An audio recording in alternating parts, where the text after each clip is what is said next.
तो रामचरित मानस का एक दर्शन। श्री राम कथा क्या है, रावण क्या है?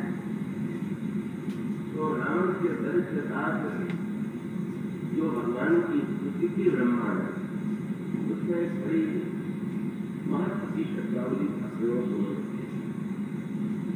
उन्होंने कहा कि महाराज आपने जब शीत विनाशन गीत बोला, ऐसा लगता है कि आपने रावण का वध कर दिया, आपने उसके सिर और भुजाओं को फाड़ दिया। और सत्य तो यह है कि आपने रावण का विनाश इसलिए नहीं किया कि रावण की आपकी कोई अगला वाक्य है तो दूर महामयूर मिला। इस विराट विश्व में रावण जैसा एक रोग उत्पन्न हो गया था और आपने वस्तुतः रावण का विनाश करके संसार को रोग से मुक्त। तो अगर इस दृष्टि से विचार करके देखें और वो कभी जी पुराने और रामायण में संकेत देते हैं कि त्रेता युग में एक रावण था, लंकेश्वर परम कवि, और उसका वध ब्रह्म ने किया। और उसके साथ साथ एक रावण जो है वो के अंतर के पास, और वो कहते हैं कि यह रावण, यह कुंभकर्ण, यह मेघनाथ ऐतिहासिक सत्य तो है ही, पर व्यक्ति के जीवन का ये शाश्वत सत्य। और तब बिना कथा में वे सूत्र देते हुए कहते हैं यदि लोभ का स्वरूप जानना हो तो रावण के चरित्र को देख लीजिए, अभिमान की व्याख्या करनी हो तो कुंभकर्ण पर दृष्टि डालिए, काम की व्याख्या करना हो तो मेघनाथ के चरित्र की ओर दृष्टि डालें। अन्य दुर्गुणों की अगर आप उनका दृष्टि रूप जानना चाहें तो अन्य जो राक्षसों का वर्णन किया गया है, आप उनको जब दृष्टि डालेंगे तो आपको लगेगा ये वस्तुतः दो राजाओं का युद्ध है। इस तरह का युद्ध तो समाज में चलते ही है। किंतु क्यों कह लीजिए कि भगवान श्री राम जब अवतरित होते हैं तो उसके अंतिम परिणति क्या है? तो अंतिम परिणति है रामराज्य की स्थापना। और रामराज्य की स्थापना का तात्पर्य क्या है? आप जब रामराज्य का वर्णन पढ़ते हैं तो उसमें गोस्वामी जी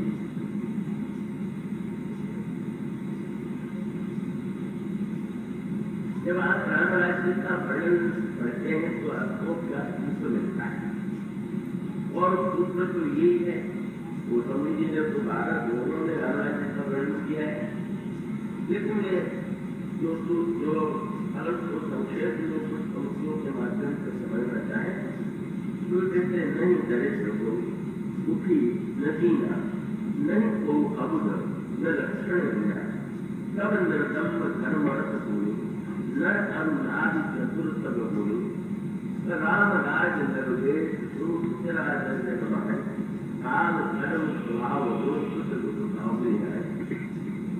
तो राम राज्य का अभिप्राय मानो एक ऐसा राज्य है कि जहाँ पर कोई भी व्यक्ति ऐसा हो जो दुखी हो, संतप्त हो, पीड़ित हो, अभाव है।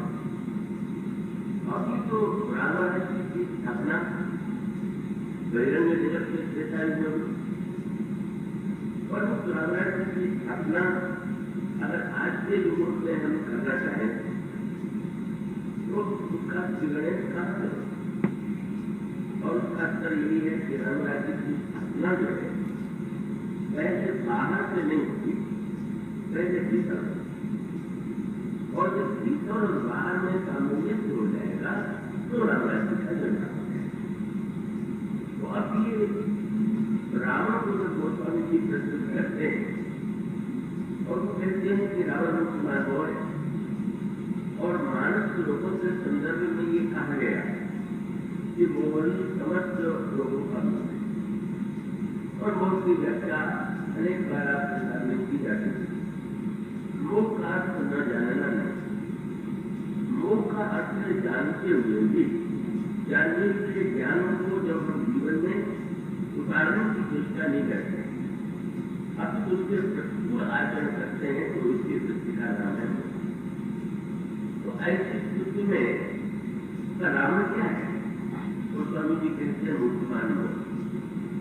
तो क्या रावण के चरित्र में ये बात नहीं आती? बस आदि से लेकर के अंत तक रामायण रामचरितमानस में ही नहीं, अन्य समस्त साहित्य में भी रावण के पांडित्य, रावण के ज्ञान, रावण का धैर्य, रावण की तपस्या, रावण की साधना, सबका बड़ा उत्कृष्ट है। इतना ही नहीं, बड़े महत्व का सूत्र है, और वो सूत्र ये है कि जिसमें सूर्यप्रभा के नाटिका और उसका काम लक्ष्मण जी के द्वारा उसका उपदेश दिया गया। उस सूत्र कल में आपको आत्मकल है और एक सूत्र दिया गया, और सूत्र ये है कि मनुष्य के जीवन में काम की भी आवश्यकता है, क्रोध की भी आवश्यकता है और लोभ की आवश्यकता है, लेकिन इनके जो दुष्परिणाम उनका विनाश होता है। तो क्रोध विकृत मानव करता है और उसका वध जो है ज्ञान स्वरूप भगवान श्री राम के मानो क्रोध द्वैत बुद्धि के द्वारा ही व्यक्ति के जीवन में उचित होता है, और द्वैत बुद्धि अगर जीवन से मिट जाए तो व्यक्ति के जीवन में क्रोध समाप्त हो जाए। और जब मंथरा पर कहार करना है तो उसमें से शत्रुघ्न जी को क्यों चुना है? तो आप लोगों में से जिन्होंने सुना याद किया होगा, ये चारों भाई मानव जात है। श्री राम मोक्ष है, श्री भरत धर्म है, लक्ष्मण जी काम है और शत्रुघ्न जी आया। मंथरा लोभ की वृत्ति और शत्रुओं के द्वारा उस पर प्रहार किया गया, और इसका अर्थ यह है कि अर्थ जो है वो तो राम राज्य के लिए भी आवश्यक है। चारों भाइयों में उसका महत्वपूर्ण स्थान, पर एक बात है, अर्थ सबसे छोटा भाई नहीं। अब तो आप एक अनोखी बात करेंगे, पूरे रामचरितमानस में शत्रुघ्न जी कभी नहीं बोले। किसी ने मुझसे कहा पूछा कि शत्रुघ्न जी पूरे जीवन में नहीं बोले तो नर्स बन जाने वाली बात, और बोले तो गोस्वामी जी ने क्यों नहीं लिखा? मैंने यही कहा, याद रखिए, जब पैसा बोलने लगता है तो सबकी बोली बंद हो जाती है। जिससे पैसा न बोले और बिना बोले ही सबकी सेवा करे तो पैसा भी बंद हो जाए, और लोग भी वस्तु का उसका उपयोग कर सके। तो शत्रुओं का मौन रहना तो हमारा संकेत है कि बोलने का काम संस्कृति का है, ये नहीं कि पैसे वाले न बोले, और बोलते समय मुँह से पैसा न बोले, संस्कृति बोले। जब व्यक्ति का अर्थ बोलने लग जाता है तो फिर परिणाम क्या होगा? मत जैसे कोई व्यक्ति शराब पी लेते और शराब पी करके आपके सामने भाषण देने लगे तो तुम जो भी बात है नशे में चला है, तो कृष्ण जी ने अपना वर्णन करते हुए कहा, वो विशेषता है कि लोग को दूसरों का दोष निकालते हैं, कृष्ण जी ने अपने वर्णन बोले मेरे पास जब संपत्ति आ गई तो उसका प्रभाव मेरे जीवन में क्या है? बोले धन मरम, धन पी करके धन खा करके मैं मतवाला हूँ और बहुत बोले धन मत धर्म बाचारा और उग्र बुद्धि पूरा जंग दिया। मेरी बुद्धि उग्र हो गई, मैं अत्यंत वाचाल हो गया, और उसके साथ साथ उन्होंने कहा कि मेरे जीवन में चलता फैसला करके है कि अर्थ के साथ जब ये जोड़ आते हैं तो अर्थ और धोखा आ जाते हैं, और यदि नहीं आते हैं तो व्यक्ति ने निश्चित रूप से धन्यता प्राप्ति होगी सत्संग के द्वारा, उसके अंतःकरण का और उसके जीवन का परिवर्तन हुआ होगा। तो वो जो परिवर्तन है कैसा अवस्था ये है कि शत्रुघ्न जी की ये धारणा, मुझे क्या बोले भाई भारत क्यों बोल रहे हैं, बस हमें तो उसी आज्ञा का पालन करना है और अपनी प्रवृत्ति खुद ही क्योंकि बन और जब इतना ही जीवन में और समाज में ध्यान रहे कि जब धर्म के पीछे अर्थ चलता है, मौन रह करके तो कल्याण होता है। और जब अर्थ के पीछे धर्म भागने लगे तो जो कह रहे थे जिन्हें मुझे कहा बड़े प्रतिशाली थे कि मैंने तो बड़ी से कह दिया कि बस 1 घंटे में विवाह पूरा हो जाना चाहिए। तो मैंने ये कहा कि तो बड़ी प्रसन्नता की बात है कि आपकी बात मान करके उन्होंने 1 घंटे को पूरा कर दिया। और खास जो बात अर्थ ने आज्ञा की और धर्म ने उसका पालन किया। तो अनुगमन जो है वो धर्म के पीछे अर्थ बनाना चाहिए, अर्थ के पीछे चलना चाहिए। दूसरा मौन, दूसरा सत्रोजी का जन्म अभिमान जबकि गोस्वामी जी से किसी ने पूछ दिया कि महाराज आपने सबके चरित्र में विस्तार से वर्णन किया पर सत्रोजी की कोई उपयोगिता समझ नहीं है। तो गोस्वामी जी ने कहा कि 3 स्थानों पर जय प्राप्त करना हो तो सत्रोजी का स्मरण करना। उन्होंने कहा तुम शत्रु सूचन चरण, शत्रु जी का नाम ही अनोखा है जो शत्रु को विनष्ट करता है। क्यों जीवन में शत्रु जी कभी नहीं रहे, कोई प्रश्न नहीं आया। अब लक्ष्मण जी का नाम शत्रु में होगा वो बिल्कुल ठीक था। श्री राम तो शत्रु में है ही। भरत जी महानतम एक बाण के द्वारा श्री हनुमान जी को भी गिरा लेते। उस संदर्भ में शत्रु नाम का आश्रय समझ नहीं है। और गोस्वामी जी कहते हैं कि अगर कोई व्यक्ति 3 प्रसंगों में शत्रु की याद कर ले तो उसको दे और तो तीनों प्रसंग क्या है? शत्रु सूचन शरण शरण मंगलमान परंतु वाद विवाद जय युद्ध जुआ जय जाए। जुआ खेलने में और विवाद करने में परंतु वाद विवाद जय। अगर व्यक्ति जुआ खेलने में वार्तालाप में और युद्ध में कृष्णों का स्मरण कर ले तो व्यक्ति विजयी होता है। उसमें बड़ा अच्छा मंत्र मिल गया जुआ के लिए। और शत्रुघ्नाय नमः यहीं से प्रारंभ कीजिए, आप बड़े निराश होंगे। ऐसा तो नहीं होते हैं कि उन्होंने शत्रुघ्नाय नमः नमः कर दिया तो किसकी जीत होगी? शत्रु की जीत का अर्थ यह है कि आप जानते हैं रामायण में भी एक जुआ खेला गया और जुआ किसके बीच में था? भगवान राम और श्रीराम। वो जुआ सांसारिक जुआ नहीं था, कहो तो एक और धर्म और दूसरी ओर प्रेम। तो भगवान श्री रामचंद्र धर्म की रक्षा के लिए वन में आए और दूसरी ओर श्री भरत वन में जा रहे हैं। श्री भरत भगवान राम को लौटाने के लिए जा रहे हैं। अगर भगवान राम श्री भरत का आग्रह स्वीकार कर दे तो अस्वीकार कर दे तो धर्म हार गया, प्रेम जीत गया। और भगवान राम श्री भरत की बात को अस्वीकार कर दे तो धर्म जीत गया, प्रेम हार। तो एक जुआ कहता और ये जुआ इतना बढ़िया था। और उसमें सूत्र क्या है? शत्रु में मानो वो सूत्र दे देते हैं कि अगर जुए में किसी की ओर से दाव लगा जाए तो भरत के साथ ही दाव लगाना ठीक है। और इसीलिए बहुत मीठी बात आती है कि कोई वशिष्ठ बड़ा अनोखा श्री राम जी के शिष्य और श्री भरत जी उनके शिष्य। धर्म की व्याख्या का यही है और धर्म की रक्षा के लिए श्री राम बन गए तो बड़े वशिष्ठ प्रसन्न होते ये राघवेंद्र ने धर्म के मर्यादा के लिए इसका बड़ा त्याग किया। जब श्री भरत आए और उन्होंने राज्य को अस्वीकार कर दिया तो गुरु वशिष्ठ के सामने बड़ा संकट था। और जब श्री भरत ने ये निर्णय किया कि हम लोग तो सत्यों के पास चलेंगे तो दूसरे से वे जानते हैं कि श्री राम के स्वभाव में एक राम सपोषी प्रेम प्रभु श्री राम बड़े और प्रेम के बच्चे होते हैं। जो श्रीवान होता है उसमें संकोच होता ही है, कब तो स्वयं निरंतर प्रेम पर्वत में दिखाई देता है। तो ऐसा तो नहीं होगा कि भरत का आग्रह स्वीकार करके श्री राम लौटा।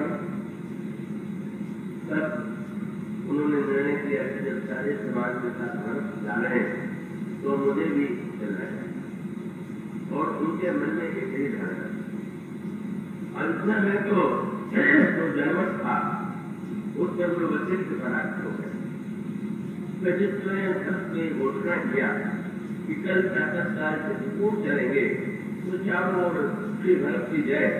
और ऐसा कहते हुए अयोध्यावासियों ने जो उत्साह प्रकट किया और ये कह दिया कि प्रातःकाल पानी, तो मेरा अयोध्यावासियों के आनंद की कोई ठिकाना नहीं।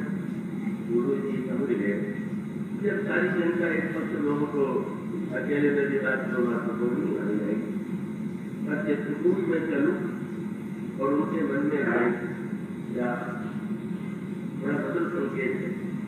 राजू के दो कड़ी में तो एक ओर रखा जाता है तोड़ने वाला और दूसरी ओर रखा जाता है वो वस्तु रखी जाती है जिसे तोड़ना। तो नियम यही है, जिधर भारी होगा उधर पड़ना चाहिए। तो गुरु जी ने तर्क ये किया कि भाई मुझमें और भारत में जब श्री राम दोनों को तोलेंगे तो मैं गुरु हूँ और वो भाई भी है, तो लघु भाई है, तो गुरु की तुलना में लघु का हल्का सिर्फ होगा। हाँ, तो संकेत देखा कि जब जो छोटे भाई की बात सुनेंगे और दूसरी ओर मेरी बात सुनेंगे तो क्या ये हो सकता है कि छोटे भाई की बात मान लें और गुरु की बात को स्वीकार कर लें? ये गणित था, लेकिन जिस राज्य का वे जा रहे थे वहां का गणित जो है संसार के गणित से थे और उसका अनुभव गुरु वशिष्ठ को चित्रकूट में जाकर तो वहां पर जो टोल हुई उसमें लघु भारी सिद्ध हुआ और गुरु लघु सिद्ध हो गए। और उसके पीछे सूत्र ये था, गुरु वशिष्ठ ने अपने भरत से पूछा, भरत तुम राम को बताना चाहते और तुम तो जानते हो कि राम का स्वभाव क्या है, राम का आचरण क्या है, और सत्य प्रभु सत्यवादी तो संकेत था, क्या तुम उनका सत्य मिटाना चाहते हो? प्रभु स्वयं शिकारी देवताओं का हित करने वाले हैं, तो अब अगर अयोध्या लौट जाएंगे तो राक्षसों का विनाश नहीं होगा, तो और कल कल कल दुष्टों को मारना भी हुए हैं। और इसके साथ राम ने कहा श्री राम को पिता के सत्य माता के आज्ञा के पालक है, जिसको तो विस्तृत करके बताओ कि श्री राम को बताने के लिए तुमने क्या क्या होगा। वशिष्ठ ने आंसू भर करके यही कहा कि गुरुदेव ये तो समझता था कि मैं अभागा हूँ, पर आज मुझे पता चला कि मैं कितना अभागा। तो आज तक रघुवंश में किसी के सामने कोई समस्या आई तो उसने आपके चरणों से आप नमन किया और उपाय पूछा और आपने उपाय बताया। भैया अभागा रघुवंशी मैं हूँ, जिससे आप उपाय बता नहीं रहे, उपाय पूछ रहे। अब गुरु जी को बड़े संकट, तो सभी ने कहा आए थे धर्म की रक्षा के लिए, तुम स्नेह में वचन गुरु तुम स्नेह में वचन गुरु वजह अनुराग विरागी मुनि के विराग उत्पन्न हो गया। अब एक और मन में राग और बुद्धि में धर्म। श्री भरत और गुरु श्री भरत को लेकर के जब श्री राम भक्त के पास पहुंचे तो प्रभु तो स्वागत में खड़े हो गए। गुरुदेव आपको तो कष्ट करने की आवश्यकता नहीं थी, आपको आज्ञा और भेज देते और मैं पालन करता, आज्ञा दीजिए। बड़े अगर वो भारत से इतने प्रभावित हो गए तो उनका समर्थन करना चाहिए, पर विवेक देखता है कि नहीं भावना में धर्म का तिरस्कार नहीं करना चाहिए। तो उन्होंने जो भाषण दिया उसमें कभी एक बात कभी दूसरी बात, मैंने तो उन्होंने कहा कि मैं कोई समझता हूँ कि बोले जान भरत रुचि राखी, जो कीजिए तो तुम शिव साखी, भरत की रुचि रखने में कल्याण है। श्री राम ने आश्चर्य से देखा तो भरत की रुचि रखने में कल्याण है मेरा, आपकी तो नहीं कहने की मेरी आज्ञा। और मतलब इसका क्लास ये है कि मेरे कहने के पीछे दूसरा कारण, कोई न्यायालय में जाके बहुत बढ़िया गवाही दे और साथ एक बार तुम लोग देख रही अपने दिल से पैसा लेके दबाओ में गवाही किए तो क्या देता हो? बोले मैं जो कुछ बोल रहा हूँ मेरा बोलना बस जब बोले काके और बहुरी बहुरी भारत और भगत की पत्र करे मत हो मेरे बुद्धि स्वतंत्र हो रही है भरत जी की भक्ति में वशीभूत हो गई है तो जो कहना है वही कहना होगा सीधे रखा करके संकेत किया। अब प्रभु ने मुस्कुरा करके देखा तो गुरुदेव मेरे लिए क्या आपकी क्या है और मेरी आज्ञा नहीं कि भारत विनय सारस भारत की बात को बड़े आग्रह करते पर ये नहीं कह दिया मानना पहले तो कैसे मानना अब तरह करिए विचार बहुत फिर अच्छी तरह से विचार करना और विचार भी कैसे करना बोले कर्म साधु मत लोक मत नृत्य जय निगम वेद और लोक और साथ इसके शास्त्र और राजनीति इन चारों के अनुकूल हो तो भारत की बात मानना। प्रभु ने कहा मन में सोचा तो भारत तो महान पुरुष है वो तो संभाल के बोलेंगे। गुरु जी ने सावधान कर दिया। गुरु जी ने समझ लेना कि भारत बोले तो सावधानी से बोले क्यों वहां जुआड़ी शब्द का उपयोग राम यहाँ तो जुआ चला और एक और धर्म और दूसरी ओर प्रेम तो संकेत देता कि मैं तो दाव लगाने आया था धर्म की ओर पर मैं क्या करूं मुझे तो बोलना उनकी ओर में पड़ रहा है। तो जुए में तो जब भाषा देखा जाता है तो दोनों ओर की जुआड़ी जो होते हैं उसको अपने इनको बोलते हैं तू जो जुआनी आपने डालो और आरत कहीं विचार में डालो आर्थ व्यक्ति विचार को लोग थोड़ी बोलता है और वो जो जुआड़ी है तो उसको अपना लाभ सोचता है। संकेत देखा कि भारत अपनी बात कहे तो खुद भी ध्यान रखना ऐसा लोग तो जुए में तो नहीं आ जाओ तो एक जुआ और इससे बढ़िया कोई जुआ नहीं और जुए का आनंद है संसार में जुआ तो सबसे बड़ा छलने वाला है क्योंकि व्यक्ति विजय की आशा से जुआ खेलता है और अगर कई खेलने वाले हो तो एक जीते और कई हारे तो वो तो अनोखा वो जुआ तो व्यक्ति को आनंद होता है। पर अगर जुआ ही खेलना है और ईश्वर से जुआ खेले तो यहाँ तो आनंद नहीं आता जीत जाए तो आनंद और हार जाए तो आनंद। भक्त ने भगवान से कहा हमारे और आपके बीच में जुआ हो जीत हार की कसौटी क्या है बोले अगर आपकी जीत हो जाए तो मुझे सेवा मिलेगी और मेरी जीत हो जाए तो मुझे आप जो है मैं जो कहूँ करना स्वीकार कर लीजिए तो भक्त तो इस जुए में आनंद ही आनंद है। जुआ में सुख रहे अरे इस जुए में जिसने हार जीत अक्षर है जिस समय श्री भरत गुरु वशिष्ठ ने ये कहा सूर्य जुआरी आप लगाओ भरत इतने प्रसन्न हो गए। गुरु जी ने आश्चर्य से देखा इतने प्रसन्न क्यों हो गए और तब जब श्री भरत बोलने के लिए पूरे गुरुदेव ने तो बहुत सुंदर बात कही ये जुआ होगा और गुरुदेव को मैं याद दिला दूं गुरुदेव से बढ़कर ज्ञानवान तो कोई नहीं तो गुरु जी जितना जानते हैं उनको उतना मैं नहीं जानता पर एक बात अर्थ है कि वो मैं जितना जानता हूँ उतना कोई नहीं जानता। और क्या बोले मैं जानू मुझे नाम का स्वभाव हमारे प्रभु का स्वभाव क्या है ये बताना महिमा क्या है और प्रभाव क्या है वो कैसा ब्रह्म है वो तो गुरुदेव और क्या स्वभाव जानते हो और उन्होंने कहा गुरुदेव आपने कहा जुआड़ी को अपना नाम सोचता है पर मैं बता दूं कि ये जो हमारे जुआड़ी प्रभु है वो क्या करते हैं फिर मैं जानो मुझे नाथ सुखाऊं अपराध पर वो मन खाऊं और मैं करी कृपा रीति जो ही हारो खेल की सावरी इनको जीतने में उतना आनंद नहीं आता जितना जिताने में आनंद आता है। तो आपने तो और भी समर्थन कर दिया उनके स्वभाव की बात तो है मानो सूत्र ये है कि सबसे बढ़िया बात यह है कि आप युवा खेले तो भगवान खेले और खेले तो भगवान की ओर से दाव लगाए किसी भक्त की ओर से दाव लगाए और भक्त की ओर शत्रु का नाम यही को बनाता है बोले वो तो भरत के में अपने आप को इतना विलीन कर चुके हैं तो तो सूर्य हो गए। और सूर्य के संदर्भ में अगर भरत की विजय तो श्री राम की विजय, तो श्री भरत की विजय है, तो शत्रुओं की विजय तो समृद्धि। इसलिए युवा खेलने की पद्धति है शत्रुओं के जीवन में सुखी और संकेत करती।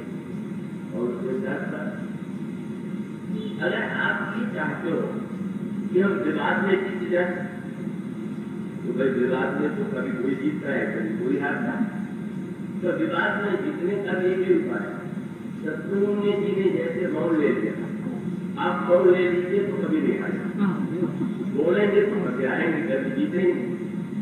और जब ये कहा गया कि शत्रु भी मारा जाता है, तो ये सबसे बड़ा जो शत्रु है उसमें जो लोग का शत्रु है, उस लोग रूप मंत्रणा पर जिसने विजय प्राप्त कर लिया, मनुष्य अगर शत्रुओं की काट कर लेने तो मनुष्य अपने जीवन में अहंकार पर विजय प्राप्त कर लेगा।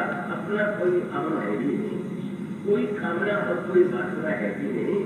ऐसा तो मानो जब अर्थ के द्वारा मंत्रणा को दंड दिया गया, लोग के व्यक्ति को दंड दिया गया, जिसका अर्थ है कि समाज में अर्थ की आवश्यकता है। और जब अतिशय लोग समाज में बढ़ जाता है तो अनर्थकारी होता है। इससे राज्य में अर्थ के द्वारा ही दंड दिया गया। और दुर्घटना को दंड किसके द्वारा दिलाएगा? लक्ष्मण जी के द्वारा। जो अभी आपने सुना लक्ष्मण जी चारों फल में काम, तो काम को काम दिया गया। ये लंका वाली जो काम वासना है इसका तो कभी प्राण एक अयोध्या में काम है और दूसरा लंका में काम है। लंका का काम मेघनाद है, लंका की काम वासना वृत्ति दुर्घटना है। और श्री लक्ष्मण जो है वो श्री अयोध्या के काम है, जो भगवान राम का अनुमान करते हैं। भगवान राम ने उन्हीं से दंड दिला करके मानव संसार के सामने आदर्श रखा। काम की आवश्यकता है पर वह काम नहीं जो दुर्घटना के समान व्यक्ति को श्रृंखल बना देता है, वासना की दिशा में प्रेरित करता है। लक्ष्मण के समान जो काम निरंतर प्रभु से संयुक्त है, प्रभु की सेवा में सदाचार है, ऐसा जैसे काम उसको दंड देता है। इस तरह से काम को लोग की वृत्तियों के इस संदर्भ में आप 3 बातों के द्वारा उसका संकेतन। अब 34 की भरत में गए, तीनों पर तारका पर ध्रुव ने प्रहार किया, शूर्पणखा मंत्रणा पर ध्रुव ने प्रहार किया और शूर्पणखा पर श्री लक्ष्मण ने प्रहार किया। इसलिए भरत क्या करना और उसका उत्तर ये भारत में प्रहार नहीं। क्यों? प्रभु ने ये निर्णय किया कि अयोध्या में वस्तुतः मन का रोग है। लंका में तो रोग जो है राक्षसत्व की दिशा में बढ़ गया, पर वो अयोध्या भी जो है वो रोग से मुक्त नहीं। और अयोध्या रोग से मुक्त नहीं है। इसका प्रमाणी कि जैसे कई रोग अगर संक्रामक कई लोग ऐसे होते हैं जो छूट से फैलते हैं, इसी प्रकार से ये जो शरीर के रोग है उसमें कुछ रोग तो संक्रामक होते हैं और कुछ रोग उससे नहीं आते हैं जीवन में। और ये जो मन के रोग है इनकी विचित्रता यह है कि मन का एक भी रोग जिसके साथ हुआ उसके साथ अधिक देर बैठिएगा तो निश्चित रूप से वो रोग आपके जीवन में आएगा। इसलिए एक ही रोगी था अयोध्या में सबसे मन के रोग नहीं दिखाई दे रहे और एक रोगी था उसकी मंत्रा। और ये मंत्रा वैसी विचित्र रोगी है कि जब कैकेयी जी के पास होगी और कैकेयी जी ने पूछा कि आज तुम लंबी सांस ले रही हो, कुछ व्याकुलता ऐसा नाटक कर रही हो, क्या हुआ? क्या लक्ष्मण जी ने कोई पाठ सिखा दिया क्या? जब उसने ये कहा कि राम को राज्य मिलने वाला तो कैकेयी जी कहीं प्रसन्न हुई। उनका मंत्रा तुमने इतना अच्छा समाचार सुनाया है कि तुम जो मांगोगी मैं इतने अच्छे विचार। और जब उसने होम वृक्ष किया रामाजी पर तो उतनी भी कोई मंत्रा के ऊपर कह गई कि तूने अगर राम के विरुद्ध फिर मेरे सामने कुछ कहा तो मेरी जीव कटावा होगी, मैं तेरी जेब कटवा। लेकिन देखिए तो थोड़ी देर तो ये संग चला कितनी स्वस्थ कैकेयी और कितनी अस्वस्थ मंथरा, पर कैकेयी भी रोगी हो और मंथरा से कम रोगी नहीं, उससे बड़ी रोगी हो। और वो रोगी होने का तात्पर्य था कि मंथरा जानती है कि कहीं न कहीं इनमें है ही तो कमी, और इसलिए वहां पर भी छूट हुई। इसी को मोह कहते हैं। गोस्वामी जी ने शब्द लिखा, जब मंथरा की बातें कैकेयी जी ने सुना तो उसमें क्या होगा, सबरी गान मृगी जब मोही, सम्मोहित हो। और मोहित होने का तात्पर्य क्या, भारत क्या कैकेयी की कोई पता नहीं था कि श्री राम उनके कितना प्रेम करते हैं। जिस तरह से कैकेयी के प्रत्येक आज्ञा के पालन के लिए लग रहते हैं, कैकेयी को नित्य अनुभव भगवान राम को निरंतर उनके साथ रहते हैं। इतना होते हुए जब एक ऐसी मोह की वृत्ति एक मंथरा ने कह दिया और वो सचमुच प्रभावित होकर के सोचने लगी, कैकेयी ने जब ये कहा कि भरत को मुझे अपनी माता से भी अधिक चाहते हैं, राम को अपनी माता से भी अधिक मुझे चाहते हैं, तो मंथरा ने कहा चाहते थे अब तक बदले को भवन में बैठ गई। तो लोभ ने वो भवन में जाने की प्रेरणा है, लोभ वृत्ति है मंथरा, और वो कैकेयी से कहते को भवन में जाइए, तो लोभी को भवन में जाने पड़ता है, क्योंकि लोभ एक ऐसी वृत्ति है कि जो कभी किसी के लोभ की वृत्ति पूरी नहीं है, और अगर उसमें बाधा पड़ेगी तो क्रोध आ जाएगा। इसलिए पूरे राज्य भरत को दे सकता है, किंतु महाराज दशरथ राम को राज्य देने के लिए उतावले हैं, आप चलिए। वो वन में बैठ गए और बैठ जाने के लिए जब वो चली तो तुरंत उसने कहा, क्या यही वस्त्र पहन करके आ जाइए, हीरे रोटी गहने साड़ी और क्या है? तो मंथरा ने कहा वेश भी तो बनाइए। ये वेश बनाने का पाठ उसी ने सिखाया और ये कहा कि एक कीमती कपड़े को मुझे दे दीजिए, मेरे कपड़े आप पहन लीजिए। इतनी बढ़िया बात। लोगों का व्यवहार इसी प्रकार का होता है। हम दूसरे से कहते हैं ये तुम ले लो उसके बदले में और दूसरी वस्तु मुझे दे दो क्योंकि तुम्हारे लिए बात है। तो सभी ने कहा कि भाई संसार में तो लोग व्यवहार में यही चाहते हैं क्या कि हाथी स्वामी लेवा दी। एक व्यक्ति ने सोचा कि इसके पास हाथी है और हाथी है तो उसके पास कुत्ता था। उसने सोचा कि कुत्ता देख करके हाथी दे दे, और तब उसने कहा कि हाथी मुझे दे दो और कुत्ता तुम ले। क्यों? बोले हाथी तो बोल है, उसको खिलाना पिलाना रखना, और कुत्ता तो थोड़ा खाता है और सब कुछ बताता है, तो थोड़ा बढ़िया है। हाथी मुझे दे दो, मैं खुद उठा दूंगा तुम्हारे ऊपर कृपा करके, तुम कुत्ता ले। और वो भी कम से कम नहीं था, उसने कागज का कुत्ता दे दिया और ये कहा कि भाई वो कुत्ता तो कुछ खाते नहीं, लेकिन एक कागज वाला कुत्ता है तो खाएगा भी नहीं। तो प्रत्येक लोभी केवल अपने स्वार्थ सिद्धि के लिए दूसरों को मूर्ख बनाने पर बना हुआ। और ऐसा मंत्र गोस्वामी जी ने किसी ने पूछ दिया कि कैकेयी महारानी ने किसी से मंत्र दिया था कि लिखा हुआ है कि मंत्र जिस तरह तो मौन है। जब महाराज दशरथ को मौन में आए तो कैकेयी जी ने बोलना बंद कर दिया। तो किसी ने पूछ दिया कि ये क्या हो रहा है, कुछ जागृत मनोमना। आपने सुना होगा कि जो आप मार्गी आंतरिक होते हैं, संस्कृत भी दो मार्ग है, दक्षिण और वाम। तो मकान में जाकर के बाहर मार्गी साधना करते हैं और उसमें मौन रख करके, तो गोस्वामी जी करेंगे क्या? मकान में साधना करने का अर्थ भी हो तो पहले कोई मारे तब उनका मकान देंगे। तो दूसरे का कि वृत्ति के बाद मानो आज मंथरा मकान बना है और वो जो है चुप क्यों है? मंत्र ले लिया, जिससे मंत्र ले लिया पूरे कुटिल में गुरु पढ़ा। कुटिलों में 100 करोड़ कुटिलों में जो कुटिल बड़ मंत्रा है ऐसी दीक्षा दे दिया, मौन मौन मौन बोली ही नहीं।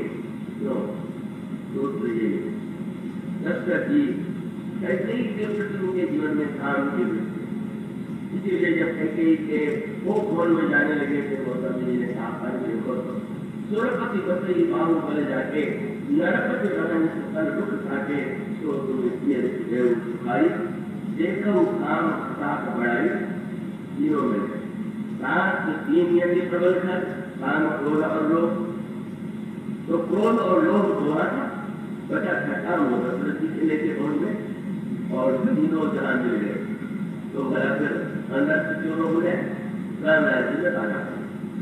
और उसके बाद फिर वही चीज आता है भगवान राम को बन चले क्योंकि भगवान राम ये जानते हैं कि मन के लोगों को नष्ट करने की भूमिका जो है वो बाहर जो लोगों के रूप में राक्षस हैं उन्हें मारना है मुझे और मन के लोगों की औषधि देना है श्री भरत। और इसलिए श्री भरत ने इन समस्त रोगों का समाधान किया और समाधान के संदर्भ में वशिष्ठ ने जब ये कहा कि भरत राज्य ले वशिष्ठ के बात को सुन करके मंत्रियों ने कहा महाराज राज्य ले माता कौशल्या ने कहा भरत गुरुदेव की बात को पत्र है पत्र भले ही प्रिय न हो और उसे तो स्वीकार करना नहीं चाहिए। और ये संकेत किया गया कि शास्त्र कहता है कि गुरु का माता की वाणी माननी चाहिए। तो अब तो प्रत्येक व्यक्ति एक ही बात कह रहा है पिताजी तुम्हें राज्य दे गए गुरु जी कह रहे हैं कौशल्या माता कह रही है तो क्या तुम गुरु पिता माता की वाणी नहीं मानोगे क्या? ने कहा ऐसा कैसे हो सकता है गुरु की तो बात तो स्वामी तो वाणी नहीं विचार हो जाए तो मानिए ना। अब उन्होंने बहुत बढ़िया बात है बोले गुरु जी बोल रहे होते तो मैं मान लेता माता जी बोल रही होती तो मैं मान लेता पिताजी बोले होते तो मैं मान लेता तो इतना नहीं दिखाई दे रहा था तो बोल रहे बोले इनके मुंह से जो बोल रहा मैं उसको बेचा और दूसरों रही है। उन्होंने कहा मैं समझ गया न तो गुरु जी ऐसा बोल सकते न तो माता कौशल्या ऐसा बोल सकती न तो मंत्री ऐसा बोल सकते किंतु जब एक से मुझसे दूसरा बोले और तो शुरू गई है जो आप कई बार दर्शन सुना चुका जैसे शिक्षा ले रहा था काशी में तो हमारे संस्कृत के जो अध्यापक थे शिवरात्रि को उन्होंने कंकली पर भांग बना करके अर्पित किया और मुझसे भी कहा तुम प्रसाद लोगों को मैंने कहा कि मेरी शक्ति प्रसाद को बचाने की नहीं है। और वो उसके बाद जब वो चले तो बस नशा चढ़ गया और बात करने देख गए और मुझसे उन्होंने कहा कि अब तो मैं मर गया हूँ लेकिन शक्ति हमको बड़ी गणिता पर जला गुरु को तो बात तो स्वामी को बात नहीं की सारे खरीद तो तरीके उपाय था तो उन्होंने कहा था उसे पूरा कर दिया था सब चाहे को मत करना चाहिए अगर ऐसा किया गया हो तो शास्त्र की बात तो बिल्कुल ठीक गुरु की बात माननी चाहिए पर भांग की बात नहीं माननी चाहिए। वो गुरु जी नहीं बोल रहे थे भांग बोल रहे भरत जी ने कहा आप लोग कोई बोल रहे हैं मैं देख रहा हूँ आप लोगों के मुँह से कौन बोल रहा है बोले तुम चाहो तुम वो सबके मुँह से वो बोल रहा आप मुझसे बड़े जन्म रहे उसे बोलने की चाहिए तो मैं इसकी व्याख्या कर देता हूँ पर उन्होंने तो गुरु विवेक सागर चढ़ जाना और जिन्हें विश्व कर बदल समाना हमारे गुरु ही तो बच्चे पर कोई भी ऐसी बात कर सकता है वो करके कह सकते हैं कि तुम राज्य ले और ये समस्या का समाधान और तब उन्होंने याद दिलाया हमारे गुरुदेव की जवाब दूसरी जब पिताजी ने उनसे पूछा था कि श्री राम कौन है तो उन्होंने कहा पुत्र सृष्टि के रूप में संबोधित करते हुए राजन ये तुम्हारा पुत्र साधारण व्यक्ति नहीं है वे वह राम है जिनके भजन के बिना हृदय की जलन मिटेगी। उन्होंने बात ये कहा कि वस्तुतः भयम जाप भजन सुन मृत्यु जाप युग पछताई जाप भजन जन जानी भयम तुम्हारा समय हमारे गुरुदेव जो मानते हैं कि ईश्वर का भजन किए बिना जलन नहीं मिलेगी और आज हृदय जल रहा है और गुरु जी कह रहे हैं कि राज्य की शराब पीड़ो तो गुरु जी थोड़ी बोल रहे हो वो ही बोल रहा होगा। मानो संकेत ये है कि हमारे मोह इतना व्यापक पर एक व्यक्ति को मोह के रूप में दिखाई देता है उसकी बारी में कभी कभी बड़े बुद्धिमान बड़े चतुर व्यक्ति भी जो भाषा बोलते हैं वो मोह की भाषा और दूसरे मानो वही मोहग्रस्त कहके सम्मोहित कहके मोहित करने वाली मंशा और उसके साथ साथ जितने वहाँ पात्र सामने आते हैं, इसके मूल में मोह है, अभिमान है, काम क्रोध लोभ है और उससे अयोध्या के लोग संतुष्ट है। और सब भारत जी की भूमिका वही है जो मन के रोगों को मिटाने वाले वैद्य की भूमिका होती है, जिससे वो समझ लेता भारत मेटा और भारत जी के दर्शन से, उनके सत्संग से समस्त अयोध्या के रोगियों का रोग दूर हो गया। और दूसरे को यहाँ का रोग राक्षसत्व में परिणत हो गया है। अयोध्या में रोग है क्योंकि बाद में प्रत्येक व्यक्ति कोई लगा कि मुझसे भूल हो गई, और लंका में कभी किसी व्यक्ति ने मुझसे भूल हुई ये तो स्वीकार ही नहीं किया। और याद रखिए, जो ये कहता है कि मुझसे कभी भूल नहीं हो तो लंका ही क्या निवासी हो, नहीं तो व्यक्ति है तो उससे भूल होगी, और भूल हो जाए तो भूल को स्वीकार कर लेना ये बड़े बात होती है। और इसलिए कैकेयी जी जब सती होने के लिए चली तो कौशल्या अम्बा सुमित्रा अम्बा कोई सी बात में नहीं होता, उन्होंने कैकेयी जी को रोक और बड़ी कड़वी बात करके रोक दिया, आप अब में अपने को मत गिराइए, ऐसा शब्द है। तो ऐसा तो दो बातें की दर्द करके, एक तो था उन्होंने ये कि मैंने सुना है कि जब कोई स्त्री सती होकर के उसका शरीर का त्याग कर देती है तो पति के साथ पतिलोक में जाकर निवास करती है। तो आप शरीर छोड़ करके क्या महाराज के पास कैसे जाना चाहते हैं? अभी कुछ कष्ट देना बाकी है क्या? यहाँ भी आपने ऐसी स्थिति उत्पन्न कर दी जो खड़ा देना पड़ा, अब आप सतियों के विरुद्ध न जाएंगे। अगर तुम मुझे अपराधी मानते हो तो फिर जलने क्यों नहीं देते? ये बोल सकते यदि मैं अपराधी हूँ तो तुम यही मान लो कि मैंने अपने को जला दिया। उनका नहीं, आपके अपराध का प्रायश्चित इस अग्नि में जलने से तो होगा ही। उनका आपको पश्चाताप की अग्नि में जब जाएंगे और जल करके अनुभव करेंगे कि मैंने कितनी बड़ी भूल की है, कितना बड़ा अनर्थ किया है, तो आपका ये जलना चाहता। अगर मैं जल करके तो आप अपने आप को व्यर्थ ही कष्ट दे रही है, समाज को कष्ट दे रही है। मानो पूर्वजित जो श्री भारत ने कहा कि इतनी ग्लानि हो गई, इतनी पीड़ा हो गई। स्वच्छता का एक लक्षण है, अगर हमारे मन में कोई कमी है तो कमी का समर्थन करना नहीं। ये नहीं कि हाँ क्रोध तो है तो इसलिए है, वो ठीक ही है, काम है तो उनको ठीक है, और लोग है तो फिर अब वो ठीक ही ठीक है, तो फिर कोई दवा प्राप्त हो सकती नहीं। तो ऐतिहासिक लोगों का वो तो मन के रोगों को समझ लेगा और वो सदगुरु के द्वारा तो भक्त जैसा सदगुरु संत मिल जाए तो स्वाभाविक रूप से उसके सत्संग से लोग दूर हो जाए। और वो राक्षस जो है लंका की विचित्रता यही है, जो अयोध्या में रोग है, मोह है, अहंकार है, काम है, क्रोध है, लोभ है, वो सब का सब लंका में है। और लंका में और राक्षसत्व के रूप में इसका अभिप्राय यह है, लंका का प्रत्येक व्यक्ति रावण का मेघनाथ कोई ऐसा व्यक्ति ही नहीं है जो मैं समझना हो तो मैं बिल्कुल ठीक हूँ, मेरी कोई भूल नहीं। रावण ने जीवन में भी कभी अनुभव नहीं किया कि मेरे द्वारा कोई भूल हुई। तब यह जो वो अनुमान इनकी समस्या है तो एक प्रमुख वर्णन है रामचरित मानस में। इस बुराई से कौन लड़ेगा, इस बुराई को कौन हरावेगा? जैसे लक्ष्मण जी को काम सौंपा गया जो मेघनाथ का बनता है, हनुमान जी को ये काम नहीं सौंपा गया। हनुमान जी से तो मेघनाथ डरने लगे, हनुमान जी मेघनाथ को मार सकते हैं, पर प्रभु का लक्ष्मण तुम्हें मारना है। दो बात करें, एक तो हनुमान जी बाल ब्रह्मचारी बात करके काम को जीत लेना, ये कोई बड़ी बात थोड़ी।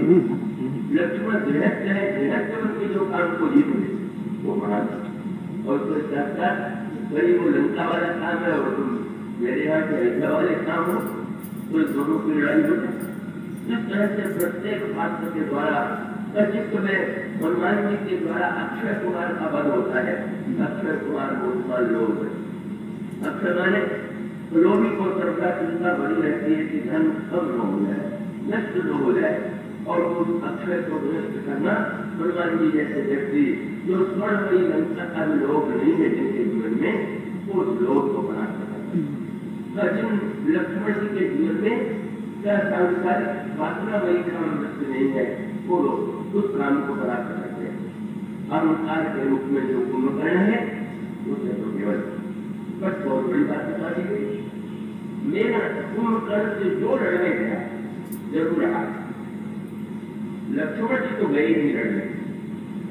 लोग ने बात में पूछा लक्ष्मण से, लक्ष्मण तुम तो द्वितीय योद्धा होकर ये बात भी तुमने मुझसे नहीं कहा कि कुंभकर्ण से जाके लड़ो। उन्होंने कहा प्रभु मैं जानता हूँ क्या अभिमान को लड़के तो केवल आप ही मार सकते हैं, जीव के बस में नहीं है। और दुखों तो चाहे से जुट जाए तो अभिमान से ही करके मान, लेकिन सबसे बात जो सबसे कठिन है चाहे उसको राक्षस कह दीजिए चाहे लोग कह दीजिए, वो सकल व्याधन कर लूंगा और ये मुसलमान लोग लगता है। मेघनाथ के युद्ध में कला की प्रधानता है, कुंभकर्ण के युद्ध में बल की प्रधानता है। अन्य कई योद्धाओं के जीवन में अलग अलग तरह का तीन तरह होती है, करी जाए करने। तो रावण के चित्रता ये है कि इसमें कल भी है, बल भी है और शक्ति सब कुछ जानता है। इतना विलक्षण कलाकार है कि चाहे जो वेश बना लेता है। बल का तो कहने क्या है तो वो संसार में गदा लेकर के सबको प्राप्त कर देता है। और शरीर साधु बन करके भी राक्षस भी है और साधु बन करके भी अपने स्वास्थ्य की चिंता करता है। ये मोह का ही मोह जितने रूप बना लेगा, मोह जितना प्रभावित करने की तरह में निपुण है, वो परास्त भी कर सकता है और व्यक्ति को संबोधित भी कर सकता है और सब दूसरी करना ही है। तो जब सब माने गए तो भी रावण गए। महाभारत काल के योद्धा तो रामायण काल के योद्धाओं के सामने कुछ योद्धा ही नहीं है। अब ऐसा व्यक्ति जब युद्ध हो रावण से और रावण से युद्ध होने के बाद भगवान राम बाण से सिर काट ले और सिर और के साथ साथ भुजा भी काट ले और इतना होते हुए भी फिर नया सिर और नई भुजा निकल आ गई। ऐसा तो नहीं योद्धा कौन, उसको कैसे माना जाए? और उसका तात्पर्य है कि मेघनाथ को मारना अपेक्षाकृत, कुंभकर्ण को मारना भी अपेक्षाकृत भगवान के लिए तो कहने पर रावण और भगवान राम का युद्ध तो कहा जाता है कि पूरे 18 दिन तक दिन और रात के युद्ध चलता है। भगवान राम एक क्षण में मिटा करते हैं, भगवान राम हम लोगों को संकेत देते हैं मोह पर विजय सरलता से नहीं मिल जाएगी। मोह से विजय के लिए दिन रात और संकेत क्या है, जिसमें जगह और रात में सोए और सब कुछ खो दिया, रात को सो गए और रात को चोरी हो गई, तो एक रात में सारे अलग हो गए। इसलिए निरंतर जागृत करते और वो युद्ध होता है। और रावण की भुजा कटती है और बार बार सारे जनता के क्षेत्र में रावण का सिर कटा हुआ पड़ा दिखाई दे रहा है, भुजाएं पड़ी हुई दिखाई दे रही है, लेकिन संकट तो बचवा जब युद्ध समाप्त नहीं हो रहा है तो भगवान राम ने दो समझाते हैं। सीता जी ने सुना कि प्रभु के बाणों के कटने के बाद भी वो उसका सिर और भुजा नवीन हो जाता है। तो सीता जी ने व्याकुल होकर के कहा इस कारण है कि रावण की मृत्यु कभी नहीं होती। उनका देवी समस्या ये है कि वो आज के द्वारा को उसका सिर प्राप्त कर रहा है। रावण के पास कोई दिन कला है, नहीं शंकर जी से आशीर्वाद प्राप्त कर लिया, शंकर जी के आशीर्वाद ही नहीं ब्रह्मा से आशीर्वाद प्राप्त कर लिया, अन्य समस्त देवताओं को प्रकृति को वशीभूत कर दिया और सीता जी को लंका में वो ले आने में तो सक्षम होगा और उनको ले आने का परिणाम क्या होगा। तो ने बताया कि रावण निरंतर आपका ध्यान रखता है। तो सीता जी वहां शक्ति, अब शक्ति को अगर किसी बुरे व्यक्ति के हाथ में पड़ जाए तो निश्चित रूप से उसका दुरुपयोग करें। भगवान राम माने जो शक्ति रावण के यहाँ बंधनी हो गई है उन्हें प्रभु को छोड़ा है। तो ये कहा सीता ने कि रावण आपका ध्यान करता रहता है, आपके ध्यान में जुड़ा रहता है, शक्ति का चिंतन करता रहता है। और प्रभु जानते हैं कि आप उनका चिंतन करती रहती हैं और आपके चिंतन में साक्षात प्रभु ये जानते हैं कि प्रभु के उदर में सारा संसार है। अगर मैं बाण चला दूंगा तो रावण के साथ साथ संसार भी मिट जाएगा। और इतना बढ़िया सूत्र है, अगर मोह का विनाश हो जाए तो संसार भी नहीं रहेगा। और तब भगवान का अभिप्राय कि ऐसा मोह का विनाश हो कि संसार बचा है। अगर कोई व्यक्ति ये सोच ले कि संसार जब तक रहेगा तब तक वो मोह रहेगा, तो मोह को मिटाने के लिए संसार को मिटा डालेगा, ये तो कोई मुसीबत का नहीं। तो ये इसका अभिप्राय ये है कि शक्ति का जो दुरुपयोग हो रहा है तो वो हृदय में मानो मोह अमर हो गया है, चिंतन करते करते। और तब चिंता से पिताजी ने व्याकुल होकर के कहा कैसे मरेगा? बोले इस समय भगवान राम एक ऐसा बाण चलाने कि रावण का ध्यान आपसे अलग हो। बहुत बढ़िया बात है। कोई किसी व्यक्ति के हाथ में अणुअस्त्र हो तो बुद्धिमान व्यक्ति बोले कि जो ये ध्यान रखे कि कहीं ऐसा हम प्रहार न करें ये तो बड़े उसके साथ साथ अणुशस्त्र टूट रहे लाखों को नष्ट करें, इसलिए पहले उसको अलग करना है। और इसमें आपके ध्यान से लागत सरल हो ही निकल और कुछ समय प्रभाव मानेंगे तो रावण से। और जब 18 दिन के युद्ध में भी रावण नहीं मरा तो भगवान राम ने विभीषण से पूछा तुम्हारा मृत्यु जो है मर ही नहीं, तुम्हारा भाई तो मर ही नहीं रहा है। जब ये प्रश्न पूछा तो पार्वती जी चकित हो गई। भगवान जीव से पूछ रहे हैं कि रावण कैसे मर? दूसरा बढ़िया सोच है। शंकर जी ने कहा उमा काल अमर जाति इच्छा तो जन प्रेम। भगवान ने विभीषण से क्यों क्या भगवान को पता नहीं है क्या? मानो जीव से भगवान पूछते हैं तो ये जानना चाहते हैं कि क्या तुम सचमुच चाहते हो कि बहुत बना हो देह बने रहने का? क्या आप चाहते हैं कि मोह का नष्ट हो जाए? कई लोग सत्संग में जाएंगे, लड़कों को नहीं जाने देंगे, सुनेगा तो कई साधु लोग तो इसका अर्थ है कि आपसे मुझमें सत्संग के साथ भी यही कह रहे हैं कि हम तो पक्के हैं, चाहे जितना सुने हम बदलने वाले नहीं हैं और एक ही गाली से बदलने जाए। तो इसका अर्थ हुआ कि अंतिम परीक्षा ये है रोगी जब तक रोग का नाश नहीं पाए तब तक बड़ा चबड़ा वैसे भी कभी भी नष्ट नहीं कर सकते। बहुत बढ़िया दवा दे देगा, बहुत बढ़िया पत्र बता देगा, तो दवा खाना तो रोगी का कार्य है, बस करना तो रोगी का कार्य है। मानो विभीषण की परीक्षा ले रहे थे, वो कुमार काल बन जाती इच्छा तो पर जन प्रेम परीक्षा। तुम जानते हो, तुम पास में रहे हो, तुम तो बोलो। और तब विभीषण ने को बताया बोले महाराज रावण को मारने के लिए 4 केंद्र है, सिर्फ पूजा और हृदय के साथ साथ नाभि।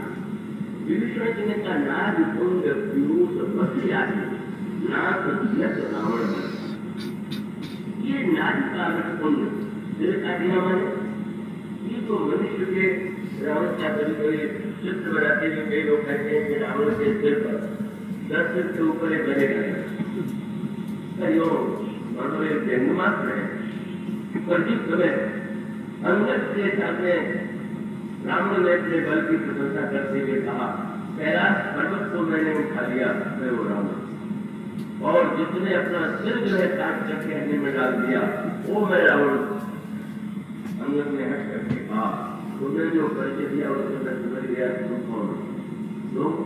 तुम्हें गधा सबसे अभी बोल चुका तो तुमने शंकर जी को ढोए, शंकर जी तुम्हारे मस्तिष्क में तो बैठे नहीं, उनको केवल सिर पर उनको रोते रहे तो गधे के साथ बोल बढ़ गया। और जब तुम कहते हो कि अग्नि में से सबने अपना सिर डाल दिया तो देख लो पतंगे जो जब दीपक जलता है तो जाकर के अपने ऊपर का बुद्धिमान है क्या? दीपक से प्रकाश लेना चाहिए कि पूर्ति जलना चाहिए। मानो संकेत ये है वह वृत्ति जिसे हम रावण की वृत्ति कहते हैं। रावण की वृत्ति का ये तो ज्ञान आवश्यक है। मोह मिटाने के लिए जो भ्रामक धारणाएं, गलत धारणाएं हमारे मस्तिष्क में है, उसको भी काटना और उसके साथ साथ पूजा के द्वारा जो कर्म है, उस कर्म में भी परिवर्तन हम कम से कम हफ्ते को श्रेष्ठ कार्य करें, हाथ के द्वारा कर्म का सदुपयोग करें। ये मानो कर्म का हाथ से होता है उसको काट दिया गया, बुद्धि में जो दोष है वो दूर कर दिया गया और हृदय में जो शक्ति का चिंतन है और शक्तिमान का चिंतन नहीं है, का मानो एकाग्रता को प्रत्येक व्यक्ति में शक्ति और एकाग्रता का अगर सही उपयोग करें तो कल्याण हो सकता है। पर रावण के समान एकाग्रता का जो उपयोग है वो संसार के लिए सकता है। इसलिए अगर मोह को नष्ट करना है तो बुद्धि को भी बदलिए, क्रिया को भी बदलिए, हृदय को भी बदलिए। विभीषण कहते हैं आदि में समय अभाव से हमें तो भाग रहा है और चिंतित रहती है, अस्वस्थ है तो मुझे नहीं बोलना चाहिए या कभी बोलना चाहिए, तो वो उनकी बात तो मेरे प्रति स्नेह के कारण नहीं है, लेकिन मैं तो उतना नहीं थका हुआ हूँ। अब वो तो बोलवाने वाला जैसा बोल रहा उसने बोल दिया, आप थक गए हो तो इतना सूत्र है कि जब तक ब्रह्म आप नाभि पर सहार नहीं कीजिएगा, ये नाभि का अनुकूल मिल जाए। और इस जन्म में आपने दर्शन किया, अच्छे काम किए, अच्छी भावना लाने की चेष्टा की, और ये जो पूर्व जन्मों में संस्कार संग्रहित है, इस जन्म का तो स्वरूप दिखाई देता है, पर पूर्व जन्मों का जो संस्कार है वो जब तक है तब तक यही होता है। कथा में कथा सुनने के बाद तो यही लगता है कि रावण का चरित्र ठीक है, यहाँ बैठे हुए तो हाथ से अच्छा ही काम हो रहा होगा, लेकिन जो कथा सुन के निकले तो फिर रावण का चल जहाँ का था वो जितना था उतने वो आ गया। मानो संकेत ये है कि ये तो संस्कार ये जाने मोह तो समझकर मोह जनित मल छोटी उनसे जन्म जाए, जन्म जन्म अभ्यास निरत चित्त अधिक कार्य करना चाहिए और संतुष्ट हो जाए। ये कार्य हम करें और साथ साथ विभीषण के समान सोच से प्रार्थना करें कि महाराज के संस्कारों का जो अगत गुण है ये तो बताना मेरे वश में। आप इस बाण को चला ही रहे हैं, एक 30वां बाण और चला दीजिए और ये 30वां बाण है प्रभु की कृपा का बाण। बस रावण के मृत्यु होने का उपाय क्या है कि मोह के लिए हम चाहे विचार बदल जाए, अच्छे कर्म होने लगे, अच्छी भावनाएं आवे, पर फिर भी भगवान को ये प्रार्थना करेंगे कि प्रभु जब तक आप कृपा नहीं करेंगे तब तक व्यक्ति के जीवन का मोह नष्ट नहीं होता है। यही जो पूर्व जन्मों के संस्कार है वो है, और प्रभु जो है एक बाण के द्वारा कुछ अनुचित पुण्य को सुखा देते हैं, संस्कार मिट गया, रावण का सिर कटा और वो तेज रावण का जाकर लोग में समा गया। अच्छा तो जो रोग था समाज में वो जैसे कोई डॉक्टर रोगी अंग को काट दे और दूसरी ओर स्वस्थ अंग बचा रहे, इसी प्रकार रावण का जो दुखों और रोग के रूप में था भगवान में समाज के धन्य हो जाता है। मानस रोग उसको हम मिटाने के लिए सत्संग करें, कथा श्रवण करें, साधन करें, सब कुछ करें, तो भगवान से विनम्रता से प्रार्थना करें, प्रभु आपके कृपा के बिना जीवन के रोग नहीं हो सकते। तो मतलब आज तो इतना ही, ये तो बाड़ी प्रतापार नहीं रहूं तो उससे प्रार्थना यही है कि हम लोगों के जीवन में जो मनोरोग है उनको नाश अरण घोर फूल जो कृपाल मनुष्यों पर सदा रहूं अनुकूल